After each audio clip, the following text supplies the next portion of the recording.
Thank you very much. Mr. Johnson, uh, you, well, you have been incarcerated since the inception of this case, is that correct? Yes, sir. In the Jefferson County Correctional Facility. Yes, sir. Can you just briefly kind of explain the personal growth that you've experienced and realizations you've had since you've been in custody? Oh, I believe out in 2024, 2024, maybe around like February. Um, I really changed in my life to Christ. But I was in and out, one foot in this, one foot doing that. So when I got incarcerated the first time, it really was an eye opener. Like, you know, I don't know if God tested me to do this or whatever it was, but as I was going through it, I've matured, I've developed, I've been in my word. All I do is read it. I hold Bible study Monday, Wednesday, and Friday. I mean, that's not a thing, just be, but that's what I do. And it's just really matured, made me see things from a different perspective. The jury has heard a lot about some past criminal conduct. Um, Back during um, most of that conduct, were you uh, were you a person with a substance abuse disorder? Yes, sir. And did not that, and I think you realize, well, you don't think that that justifies what happened in the past, do you? No, sir. No, you take full responsibility for Yes, sir. those. And I believe you testified earlier that you, aside from the present allegations, in the past, when you've messed up, you've kind of accepted responsibility for that. Um, and so, in terms of the changes that you've undergone, um, do you do you believe that once you are discharged, however that may be, whether parole or otherwise, uh, that you will be able to continue on the good path, so to speak? Oh, yes, sir. Well, whether, found me guilty or not, I pray for each and every last one of you. I thank God for you, for your time. And yeah, I've just really grown. So it's no grudges. It's no, it's just, it's acceptance. I accept because that's what God would have me do. And that's what I would do. And yeah, once I get out, I'm trying to be productive in the community. Uh, I see a lot of things on TV as with the violence, with the no guidance. At one point, me and my brother, when I did get out, we had started to put the guns down, pick the gloves up, and we had youth coming, and that's what they was doing. They was training, trying to show them discipline. And when he furthered it along, he had little league things, but I feel that they was positive role models to me. I mean, some situations was kind of beyond my control, but I was, you could say, wrong place, wrong time type of thing. And but I accept all things. I accept it all. And I'm just I'm growing. I grow from it. I'm better. I give God the glory. So And with regard to during the guilt innocence phase of the trial, we heard from Mr. Cooper um, that that life that you were engaged in back when most of your charges arose. Is that when you got to know Mr. Cooper? uh I've been on Daryl for over 15 years.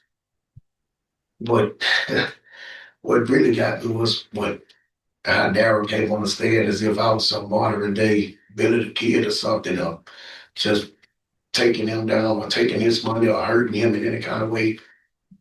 Me and that man never had a relationship. I've never touched him. I've never pulled a weapon on him. But I mean, who knows what he's dealing with to come up here and say things like that. I'm not mad at him either. It's just who knows what he had going on, who knows what he was told. It's just, it's acceptance. I mean, now I have to be dealing with that and trying to, face that and trying to get people to see that, well, I've never did anything to this man as if he said I had a gun, but said he heard a slide, but it was no gun that he ever seen on me. Only thing he said that was truthful was that I was there. And that's one thing that really gets me because when the dude did whatever he did to Mr. Cooper, I was sitting there, but just as shocked that he was, I was like, what are you doing? As you can see, he's an old man. He has no money. You see that now. I mean, Ms. Johnson, can you describe briefly your support structure? I have a family. Y'all seen him earlier. If y'all was paying attention, look like Suge Knight. That was my brother back there. That's my oldest brother. It's 10 of us. Most of them work. But I have my mother. She's still living. My father, he's still living. They're older. They're elderly. My nieces, my two nephews just went to the army. One of my nephews is training to be a nurse, so doctor or something like that, a heart surgeon. And well, the family is, we always been a close knit family. It's 10 of us. We always been close knit. I call every last one of them. I call my mom. We always just been tight. We just, you know, gets around and see us all outside and think it's a party, but it's not. It's just a family get together.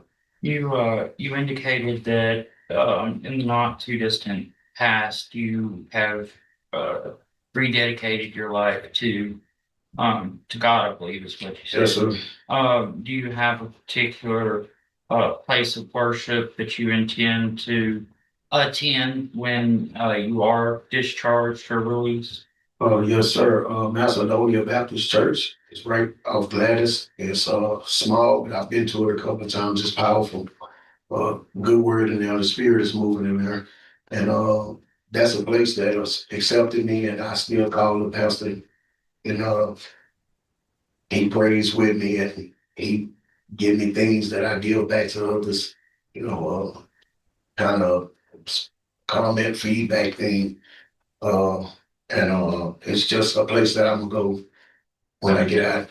I want to ask you about something, in part because of what the law specifies with regards to sentencing in these matters. Uh, do you recall the date that your incarceration began?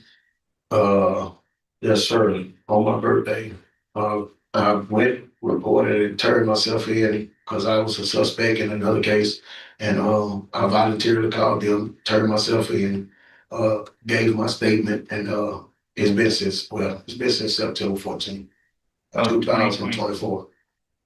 And so, while you have been in custody at Jefferson County, have you I mean, do you earn money when you're in there? I work, and they do pay weekly. I worked at maximum security, where Captain Under is over it. I work the maximum security, they pay you $8 a week. I mean, they're entitled some things that I'm pretty sure a lot of people wouldn't want to do, but yeah. Right.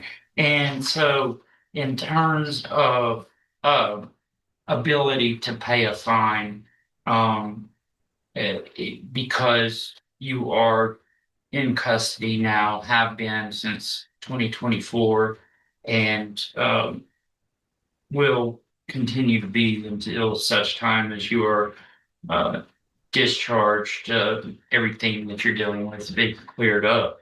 Do you have the ability to earn the funds that would pay a fine of up to $10,000?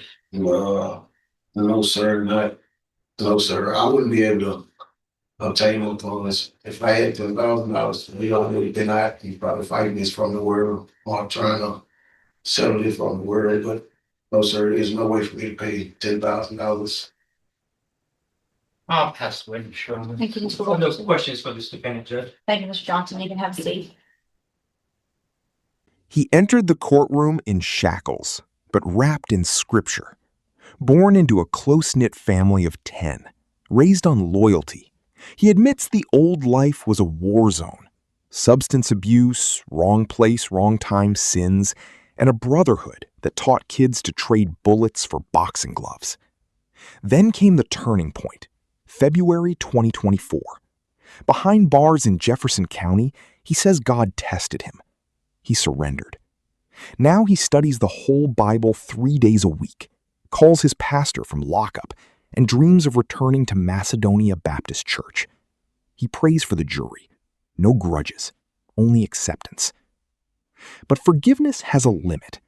Daryl Cooper took the stand and painted a different man. Not a convert, but a threat. Cooper never saw a gun, only heard the slide rack in the dark. The defendant swears he was just there, shocked like everyone else when an old man with no money was hurt. I never touched him, he says, voice calm, almost holy. Yet the accusation sticks like smoke. Now the judge asks about fines, up to $10,000. The defendant shakes his head. He makes $8 a week in maximum security, mopping floors for Captain Under. No savings, no way to pay. He turned himself in on his birthday, convinced he was walking into truth. Instead, he's fighting shadows. Cooper's words, his own past, a system that doesn't believe in resurrections. He says he's grown, but growth doesn't erase echoes. And sometimes the loudest slide is the one you never hear.